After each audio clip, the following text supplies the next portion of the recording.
Hey guys, what's up? So I was sitting on this idea for a couple of weeks, to be honest, and TLDR, I wanted to set up a monitoring for my BambuLab P1S with AMS printer in a Grafana, and well, it's kind of done. Let me show you what we have. We already have also a dashboard, which kind of we're collecting like basically everything that you can get from the BambuLab printer through MQTT. But I don't think there's really a lot of sense to put all of the information that you can gather on a dashboard. I really do believe that it should be somehow like minimalistic so that you have all the crucial information and only that. Like what we get here is, well, first of all, you can like minimize everything if you don't need. We have the printer state, the stage of the printer and it's working right now, the progress of the current job, time remaining of the current job, information about the layers, what we're printing. Yes, this is going to be the egg rolling stacking rack for the fridge where you can put in the eggs, and it just started, so you cannot really see how it's going to look like. Of course, we are also interested in all sort of the temperatures. The target temperature and the actual temperature is interesting to see whenever you want to troubleshoot some of the information, some of the stuff with your 3D printer. And we also have info about the fan speeds. AMS, humidity, quite an important thing. Like if the humidity is high, you can for sure expect the bad print quality and possibly also failing printing jobs. Humidity level, active slot, which is printing right now, and slot 3, it is ABS.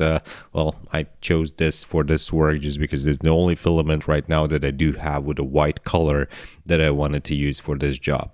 And we have information about the loaded filaments and their colors into AMS, the health of the printer, the link, printer error code, data age, and also 2 alerts. Just 2. I think those are quite crucial. So basically, we're receiving the alerts whenever the humidity is too high, because that's something you would very likely want to fix. Maybe there's time to replace that, whatever, I forgot how it's called in English, that kind of sucks in all the humidity and makes your filament dry. Or maybe you want to throw in your filament to the dryer box, or the print error. Well, that's quite a sad, like if you have some job for 5 hours, you don't want to come back after 5 hours and notice that the job actually failed after first 10 minutes.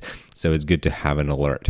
If you're wondering about the filament remaining, like why first 3 slots are unknown, I did not notice myself, but basically by default, the BambuLab is not even returning the remaining percentage of the filament. So that is something you need to turn on yourself, and you can do that here in a device in AMS settings. Here it is update remaining capacity.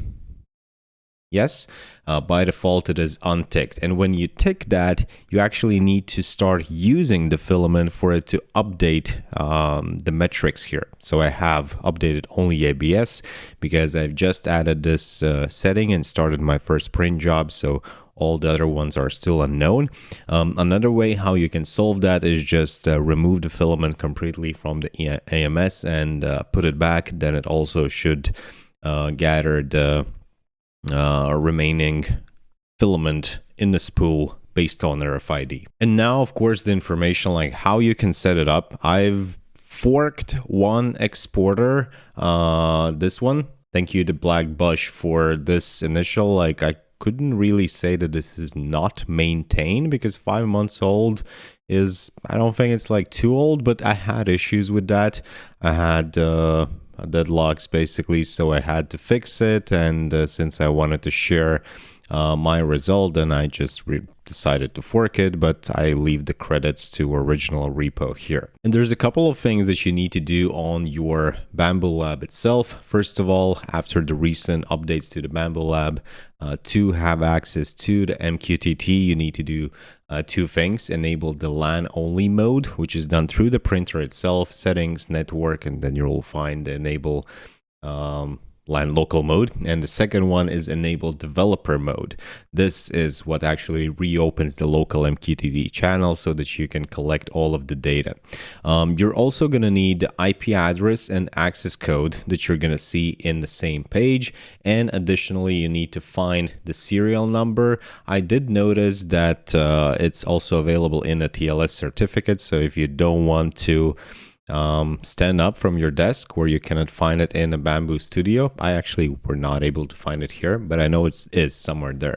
You can just run this command and you will see the serial number here. So what you need to do is, of course, clone this repository. Then you go to this repository and then you copy the example environment file. And then inside this example environment file, you fill in what we need to fill in, which is the BambuLab host, meaning the IP address of your printer, serial number, access code, and a printer name, which is also kind of optional, but it's gonna appear in a dashboard if in case you want to monitor, let's say, multiple printers. Once that is done, you can just start the Docker container. So yes, for this, you do need Docker. I'm using OrbStack personally. You can also use a Podman.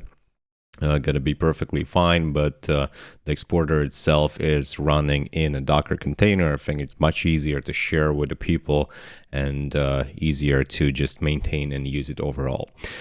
This setup was basically done on a locally hosted Grafana server, and well, I assume it's going to be exactly your case, so that you have your Grafana